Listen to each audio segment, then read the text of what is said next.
मंडळी, उद्या आहे संडे, तर चला बनवूया आपण स्मोकी बटर चिकन। खूप छान आणि छान मस्त टेस्ट येते, क्रीमी असं छान मस्त टेक्स्चर येतं त्याला। तर रेसिपी आपण बघूयात काय काय आहे ते। तर त्यासाठी मी सगळ्यात आधी घेतला आहे 1 किलो चिकन घेतलेला आहे। व्यवस्थित चांगलं स्वच्छ धुवून घेतला आहे 2 ते 3 वेळा। आणि नंतर त्याला जे लेग पीस आहेत त्याला मी कट्स मारून घेतलेले आहेत, जेणेकरून आपला जो मसाला असेल तो व्यवस्थित त्याला लागेल। आता मसाल्यासाठी आपल्याला सगळ्यात आधी घ्यायचे 1 चमचा हळद घेतलेली आहे, त्यानंतर 2 चमचे मी धणापूड घेतलेली आहे, 3 चमचे काश्मीरी मिरची पावडर, 1 चमचा लाल तिखट आणि हिरवी मिरची 3 घेतलेले आहेत, पुदिना 1 वाटी आणि 1 वाटी कोथिंबीर याची पेस्ट टाकलेली आहे। त्यानंतर 2 चमचे मी दही घेतलेला आहे, अर्धा चमचा घेतलेला आहे काळं मीठ, काळी मिरपूड आणि त्यानंतर मीठ चवीनुसार आणि सगळं मिश्रण छान मॅरिनेट करून ठेवायचं अर्धा पाऊण तास। आता त्याला मी स्मोक देते आहे, तुम्हाला स्मोक द्यायचा नसेल तरी चालेल, पण स्मोकमुळे अजून टेस्ट छान येते।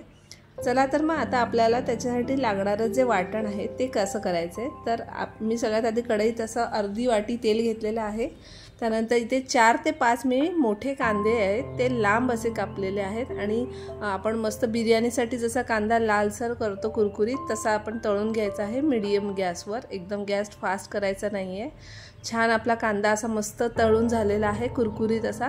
त्यात आपण 1 वाटी दही घालणार आहोत, फ्रेश चांगलं फेटवून घेतलेलं आहे, लम्स अजिबात ठेवायचे नाही आहेत। आणि त्यानंतर आपण आता त्याच्यात 3 ते 4-5 असे मी काजू घेतलेले आहेत आणि 4-5 बदाम आहेत भिजवलेले, ते घेतलेले आहेत साल काढून।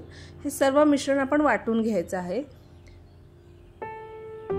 मिश्रण वाटून झाल्यानंतर जे कांद्यात आपण तेल परतवलेलं म्हणजे त्याच्यामध्ये त्याच तेलामध्ये आपण हे खडे मसाले टाकायचे आहेत। 1 इंच दालचिनीचा तुकडा, 2 आपण लवंग घेतलेली आहे, 2 ते 3 वेलची घेतलेली आहे आणि 1 चमचा बटर घेतलेला आहे, तमालपत्र 3 पानं घेतलेली आहेत। छान मसाले असे थोडे परतले की त्यात आपण हे चिकन घालून 5 मिनिटं आपण नुसतं वाफेवर झाकण मारून शिजवून घेणार आहोत।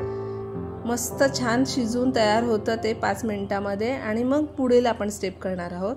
त्यावर झाकण ठेवून 5 मिनिटं शिजवून घ्यायचं आहे। आता बघा त्याला छान पाणी सुटलेलं आहे चिकनला, अजिबात मी पाणी घातलेलं नाही आहे अजून तरी। आणि त्यात आपण हे जे वाटण घेतलेलं आहे, जे वाटून घेतलेलं मगाशी, ते सगळं आपण मिक्स करणार आहोत। त्यात 3 चमचे आपण चिकन मसाला टाकणार आहे आणि मस्त आपलं 15 मिनिटं चिकन शिजवून रेडी आहे। त्यात कसुरी मेथी आणि नंतर फ्रेश क्रीमने मस्त गार्निश आणि छान डेकोरेट करायचं। हे असं छान नानसोबत, चपातीसोबत, भाकरीसोबत खूप छान लागतं। तर नक्की रेसिपी ट्राय करा आणि मला कमेंट्समध्ये सांगा। बाय।